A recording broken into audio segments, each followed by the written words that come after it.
There is a very good chance that you talk too much. I say that with love. I mean it in a way that is going to help you become a better improviser. We're today going to talk about taking turns, being a good scene partner, as always. That's something that always comes up. But explaining how and why you should do shorter lines in your scenes. My name is Ron Parker. I'm the host of the Improv to Go podcast.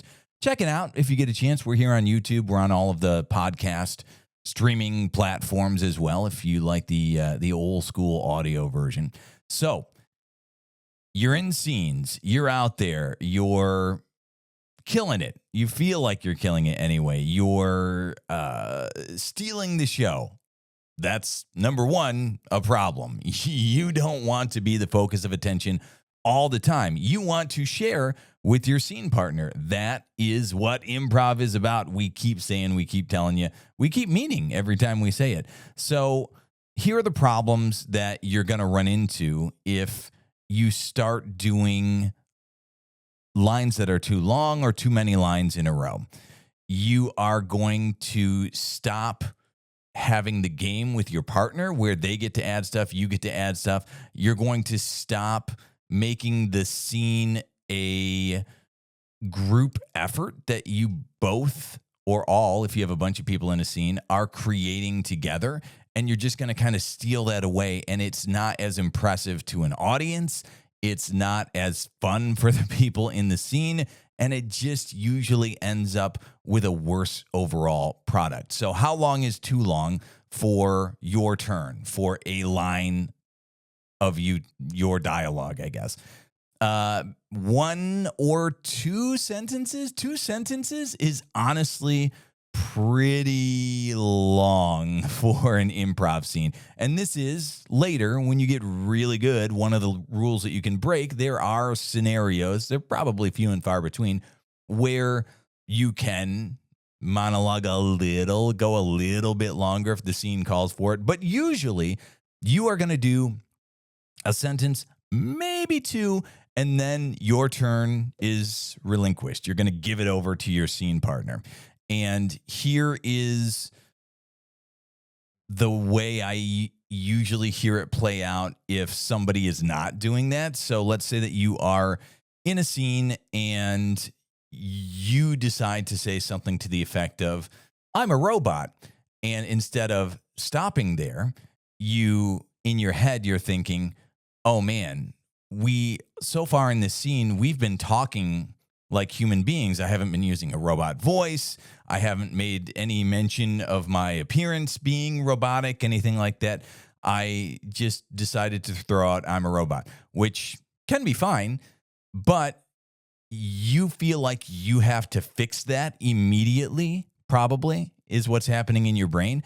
So you say, I'm a robot. And then instead of relinquishing your turn, you go, oh, shoot, I'm a robot. Well, I'm a human-based robot, and I'm here to infiltrate the humans and figure out what your plans are for the future, because I work for AI and AI is really trying to, and then you go on this whole long thing to try and explain what I'm a robot means. And what you should be doing is giving your partner a chance to add a little bit to the story of why you're a robot. You could say, I'm a robot, and stop there, and then it's on your partner to say something to the effect of, oh, really? That's interesting. And then it comes back to you.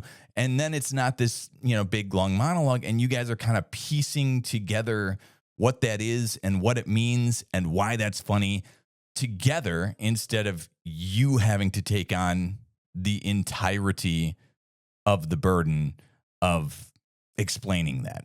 And again, it makes for a smoother scene. It makes for a more fun scene. It makes you a better partner that people want to do scenes with.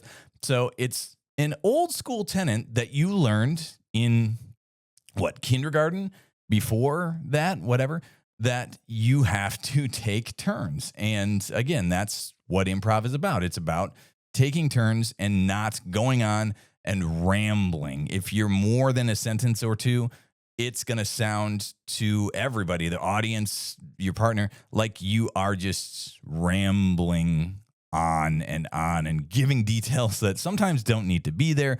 And you're not really playing. You're not playing the game. So how do you figure this out? How do you get better at that? There are a couple of improv games that help people to improve. One that comes to mind is a game called He Said, She Said. And that is one where there are three people. There are two people in the scene, and one person plays a narrator. The person who plays the narrator kind of dictates the flow of the scene, and it helps the two people in the scene to take turns and not talk over the top of each other. And the way that it works is person one in the scene will say their line. Then the narrator says, he said, as he did some sort of action. Person two will say their line. Then the narrator says, she said, as she, again, does some sort of action. So the way that it might work in an actual scene is, let's say it's a scene about a farm, and person one in the scene says, boy, I sure am ready to milk them cows. And then the narrator says, he said, as he grabbed his milking bucket and headed off towards the cows. And then person two says, hey, that bucket's got a hole in it, she said, as she punched a hole in the bucket, sabotaging it, is what the narrator would say. So it's, you see how it's a combination of listening and taking your turn.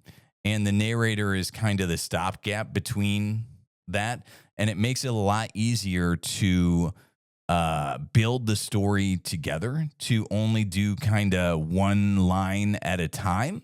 And once you get into that cadence, you can kind of use that in other scenes and other games that you do. So He Said, She Said is the name of the game. It's really great as a learning tool. It actually plays really well if you want to do it in shows and stuff too. It usually works out pretty well. So take turns. Be a good scene partner. Don't talk over the top of each other, which is another problem that comes up if you're not taking turns. You want to get your idea out. Your scene partner wants to get their idea out. What you should probably do is, as soon as another person starts talking, even if you haven't gotten your idea out yet, stop. Stop talking. Does that mean that one of your ideas might go away and it never sees the light of day and you have to toss it? Yeah, a lot of times it does. And you go with what your scene partner said. But you should be the person who stops talking if people are talking over each other in a scene. If you both do that, use little eye contact and body language to determine who's going to proceed. But it's usually going to work out better if you concede to the other person, because people get excited. They want to talk. They want to go. They're not 100% listening, which is a problem. But you're going to make the scene better if you're the person who concedes. You throw your idea away, which I know sucks and isn't super fun, but it is going to make things 1,000 times better than react to what the other person said. So you're always doing one of two things. You're always either talking or listening. And the listening part is the part that people don't put enough emphasis on, and people don't seem to think is as important as it is, but it's huge. It's more important than the talking part, quite frankly. So your brain's always working, whether you're talking or whether you're listening. You're always doing something in an improv scene. And you just want to make sure that the talking part isn't happening simultaneously with when your scene partner's talking part is. What if you're both not talking well? And then so it's okay to take the reins in that instance. Like, let's say you say a line, your partner's stumped. I'm not saying screw them over and, wait until they figure something out. If it seems like they're stumped and it's taken a couple of seconds, okay, then, maybe give them another line or two to try and move things along. But that's not your carte blanche to just steamroll the scene either. It's, yeah, you can help them out a little bit with another line, but, then toss it back. Do turn taking again. Do your tennis match again. Back, forth, back, forth. So that's about it. I mean, take turns, be nice, play well with others. You learned all this stuff in kindergarten, elementary school. It is what is going to make you successful now in improv. and, do some practice. Try he said, she said, see if that works for you. Try to notice yourself doing long lines, longer, 2-sentence, 3-sentence lines and cut it back. Noticing what you're doing is the first step to fixing it. If you can videotape yourself, even better. So I'm Ron Parker. Like I said, I'm the host of the Improv to Go podcast. Check it out if you get a chance. And if you don't, hey, that's fine too. You're doing great out there. Keep at it. We'll talk to you soon.